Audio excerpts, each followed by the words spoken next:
Hello everyone, thank you for joining me here today. This is not a planned video. I had no intention of doing this today, but in the spur of the moment, I decided it doesn't really matter when I do it. I wanted to film this big video of my tarot journal, the one I started more than a year and a half ago and have been working on consistently through the months. And I didn't finish it yet. I wanted to make this clip when it's all done, when all the pages are filled, all the cards are done and analyzed, but that just didn't happen yet. And it probably will sometime soon, but at the end of the day, it doesn't matter because the main point I wanted to share with sharing this journal ended up not being what I meant it would be. I kind of got my lesson before I finished it, and I'm not sure if it's even a lesson, but it's just something that feels true to me at this moment. So let's just go from the beginning. Maybe it will make more sense, maybe not. Maybe it's just something that's my thing to learn and realize. But again, if I don't share it, maybe someone needs to hear something and there will be nothing to hear. I don't know. At the end of 2023, I started looking into tarot. I had a first encounter with associative cards and a visual prompt like a card being something I resonate deeply with and have encountered before in my life. It kind of filled this gap and was something that I was drawn to immediately. I knew nothing about tarot except my kind of, I don't know even what to call it. It's not an opinion because it was uninformed, but all I knew about tarot cards was that they were kind of spooky and some people use it for fortune telling, and that's not something I believe in, that you're able to tell the future and that the future as that exists, that you could tell what's going to happen through some cards. To skip all the learning and trying to bypass or override or reprogram my own limiting beliefs regarding a tool such as the tarot. Got some books, got some information, did some studying, and started a journal. Because when I got my first set of tarot cards and some books, I wanted to kind of make some sense out of it. And this is basically the result. So it's a book I started in late 2022. It's Hobonichi Weeks. That was dated for 2023, but as I used it more like a journal, I just covered up the dates. I probably showed this book sometime before, more over at my Instagram or here on YouTube. It has been a constant companion since then, since end of 2022. And it all started out of this need I had to have something structured, to have something that made sense to me, that was filled with what I've learned from books, from people online, from various YouTube videos I've watched, from various sources that all shared a way to use tarot as a tool for self-reflection and spiritual work and basically talking to yourself or talking to your higher self, if that's even a thing. So it started with the major arcana. I really took my time here and decorated every one of the majors, took notes from various sources. Some of them are quotes, some of them are my own impressions and interpretations about the archetype. So what does the archetype mean to me? How do I relate to it? How can I use the story of the archetype to look at a certain question I have through its prism? So the way I work with tarot is either to use journaling prompts or questions I want to ask myself and get a better understanding about something in my life. See, Hermit is quite packed. And when I ask myself that question, I don't want the superficial answer. I don't want my conscious mind to answer me, because that's not where the gold is. This is where I'll get my limiting beliefs, and this is where I'll get my protections and my defense mechanisms. I want to go beyond that, and tarot as a visual prompt, for me, it has that superpower to bypass the ego and the conscious mind. And if I go into it and meditate on it, on the image and the archetype, I will be able to go beneath the surface and find some gold, hopefully. So yeah, so firstly I covered the major arcana, because that's just at the time seemed like the logical thing to do, to understand those archetypes and the stories and everything about what they are trying to convey. And just to swiftly go through these pages, this was done all in the early stages in end of 2022. And by now, I believe I have a pretty good grasp on the majors, but I learn something every day. There's just continuous add-ons and add-ons, because the archetype itself, it tells the story. It tells a different story in different situation. It mutates. I don't have a better word for it. It changes as I change and as my understanding changes. And in the conclusion of the video, I'll try to explain what my lessons from this notebook are. You might already get some hints that it's not what I wanted it to be, and it will never be what I wanted it to be. This was just my attempt at control and wrapping my mind around it. And then the plan was, after I finish the major arcana, I'm just gonna pull a card a day or whenever I feel like it, and whatever I got, I will cover in the notebook. I will first describe the card in the notebook, or just put down some meanings. Truth be told, back then I had no idea about the difference in divinatory meanings and maybe psychological meanings or archetypal stories or energies. I didn't even understand, well, probably I don't even understand the suits and the elementals now to its fullest, but I think I just, maybe I'm starting to understand how little I know. But then I didn't even know how little I knew.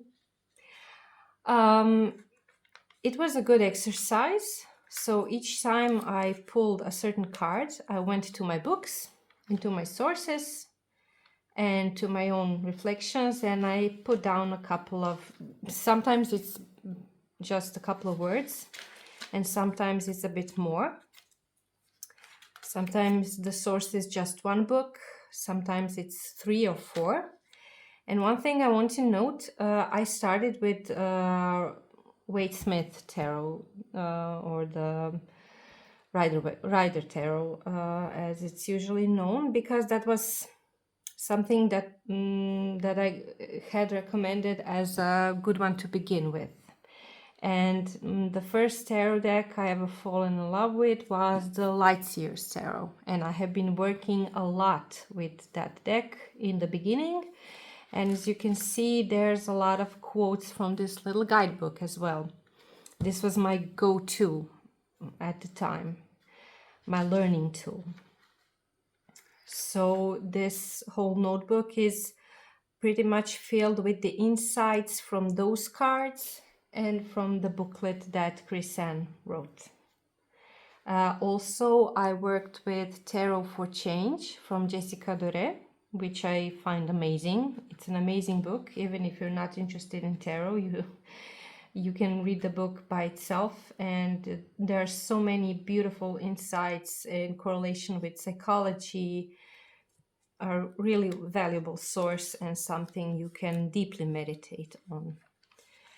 So these were my main sources, let's say. Later on, I started reading Rachel Pollack. This is just one of her books. I read 78 Degrees of Wisdom. I have this one. This one I like a lot, not because of the card meanings. I see them more of a divinatory meanings. And if you want to read cards in a more traditional way. But what I love about it is that this book has, for each major and for each suit, it has prompts. So this one is like amazing. For the suit of wands, if you want to make a reading for yourself or make it a journaling prompt, you pull one card and you ask yourself, what is the fire in my life? So where's the passion? Where's the energy? Fire is that force, that creative force inside of us, that energy that gives us life, that is sometimes uncontainable. You have to contain and regulate it, not to burn you up, but at the same time it's life-giving. And then the second card you can reflect on through the prism of that card on the question, how am I passionate? The third one is, how do I burn myself out? So where in my life am I burning the candle on both ends? Where am I not containing that passion, that creative power, that force, that drive? And where am I losing energy? Where do I burn myself out? And how can I direct my fire? So this is how do I burn myself out? And then this is the medicine. How can I better direct my fire to not get burned out? And you can just forget about the tarot. You don't even need the cards. You can try to journal about these questions on your own. What I've learned is that when I get a card and I look at that question through the prism of the visual stimuli, of the archetype, of the symbols, subliminally, I can get more direct insight beyond my ego controls. That's why I love tarot. And this book is amazing because, as I said, you get these reading prompts for each of the 4 suits and for every major arcana. So let's see one. Let's see the High Priestess. What is deep within me? How can I know it? How can I be true to it? So this is about authenticity. What do I need to give to others? And what do I need to keep within? So just for these journaling prompts or meditation prompts, this is gold. And Rachel Pollack is amazing. I can highly recommend her book, Journey Through the Forest of Souls, or 78 Degrees of Wisdom, or even this one, just because of the prompts. They are perfect. Okay, so weeks, months, years went by, and I've been really diligent and filling out my little journal here. It started getting all over the place and being all over the place because I didn't just put down certain insights I started putting even down a bit of my questions where I pulled that card and a bit of journaling. And that was kind of not the perfect way to use this journal because it takes up space and I have only one spread for one card. So I stopped doing that and dedicated a separate journal for my readings and my at length journaling about each card I pulled with regards to the question I asked myself.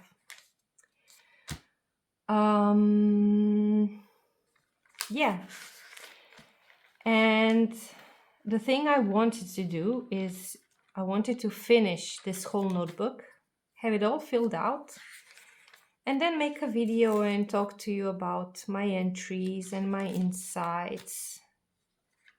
And then I realized it's stupid. It's a stupid idea because these are my insights. This is either pulled from books, you can read the books yourself, or these are my viewings of a certain piece of art or cardboard that I interpreted the way it felt right for me at that given time and with the context of my personal question.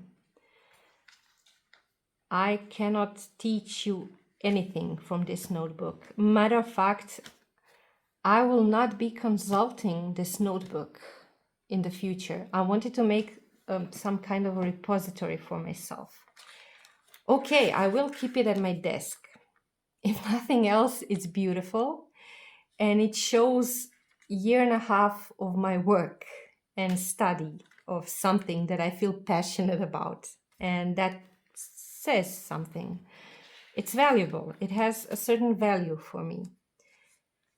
But again, by now, regarding the Rider-Waite-Smith system, I think I already formed my own kind of keywords and associations. When I see a certain card, I can bounce off of that pretty quickly to just jump into the conversation with myself when I pull a card and go into my journal and journal about the card and my question and the possible answers or insights or whatever I wanted to get from that reading or that associative meditation. So today I still have a couple of more cards to go until this is done. I will do it just because, I don't know, because I don't want to be a quitter and I want to fill out this last couple of pages. So you see, I've got the Page of Pentacles, Knight of Pentacles, King of Pentacles, and a couple of swords. Swords are mostly done, as you can see. I will finish that. Then I'm gonna put this little book up on a shelf, and probably from time to time I'm gonna flip the pages and admire it and remind myself of my humble beginnings and how much fun it was to start this and how curious I was to learn about all these stories. And it will be a nice memory, and I will cherish it, of course, for a long, long time. And this is my all-time favorite Hobonichi Weeks cover, the Maha Arte Techo. I really love it. And I'm glad I have had it for so long to play around in it, and it will be a really beautiful, well, now I see it more of a memory book of my study of the Rider-Waite-Smith. As time passes, we change and our priorities change. I have shifted since these days to studying the Thoth system and the tarot created by Aleister Crowley and illustrated by Lady Frida Harris. I am neck deep in Lon-Milo Duquette's books and his resources available online. I have deepened my interest in learning more about the spiritual side of things that are also maybe connected to the work with tarot. I'm interested in the history and the psychological part of alchemy and the alchemical processes. I am studying up a lot about philosophy, mixed with theology and history, and I'm all over the place as usual because I am known to spread myself too thin when I find a point of interest, and I kind of hyperfixate on it then, and I just go really too broad and too deep in some stuff that pique my interest at a certain point. This is the proof. That was the case with the Rider-Waite, and now I'm even broadening more on other fields, but it's all connected. It's all the same thing. The psychology, the philosophy, the alchemy, the magic, the tarot, the spirituality. It's all the same stuff, just packaged in different forms and interpreted in different ways, but it's all the same.